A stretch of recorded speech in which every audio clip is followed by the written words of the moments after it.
Live from CNN Center, this is CNN Newsroom with Linda Kincaid.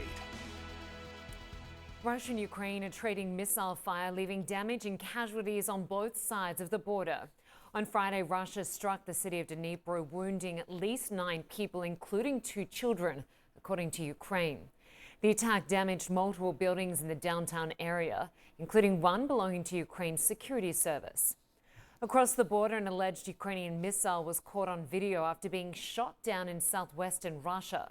Moscow says it crashed to the ground in the middle of a city about 40 kilometers from the border.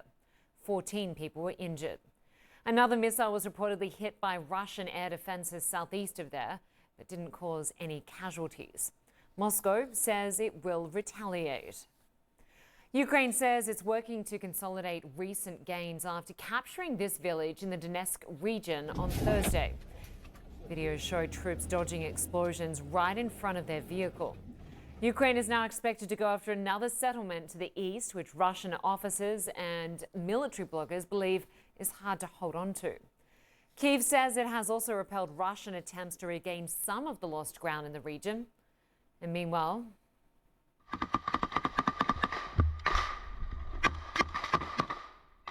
this footage reportedly shows Ukrainians clearing Russian positions near Bakhmut.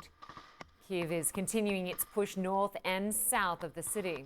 But it says the situation is very tense as Russians fight for every centimeter of territory. Well, Russia's president says he has considered suggestions from African leaders to end the war peacefully, but claims Ukraine isn't willing to do the same. Vladimir Putin delivered those remarks on the second day of the Russian-Africa summit. As our Nick Robertson reports, it's part of a larger plan to undermine Western influence. Vladimir Putin is looking for friends. Fewer than he hoped showed up for his grandiose St. Petersburg Africa conference, simultaneously sending Sergei Shoigu, his defense minister, thousands of miles to North Korea, cozying up to nuclear-armed Kim Jong-un. Pictures of Putin plastered on the walls. Quite the reception for the Russians. And this, Kim showing off his latest intercontinental ballistic missile, the Hwasong-18.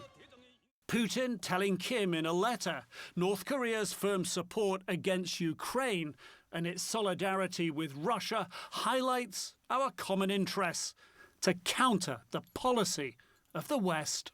So much Putin propaganda in Pyongyang shows Kim desperate for foreign friends too. Their common ground, anger at America.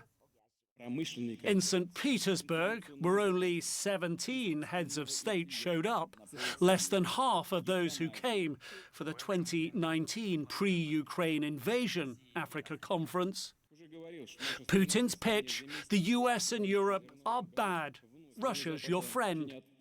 As South Africa and indeed as Africa, we are greatly encouraged by the Russian Federation's commitment to deepening collaboration with the nations of Africa. South Africa's President Cyril Ramaphosa, whose ailing political party denies indirect Kremlin cash support, vocal for Putin. And as all this happens, a military coup in Niger. Russia apparently ready to move in and replace the West's counter-terrorism forces.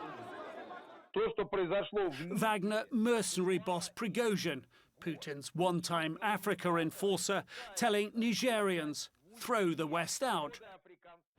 In Africa, in North Korea, Putin trying to carve out a new axis, a world order aligned behind him against the West. Nick Robertson, CNN, London.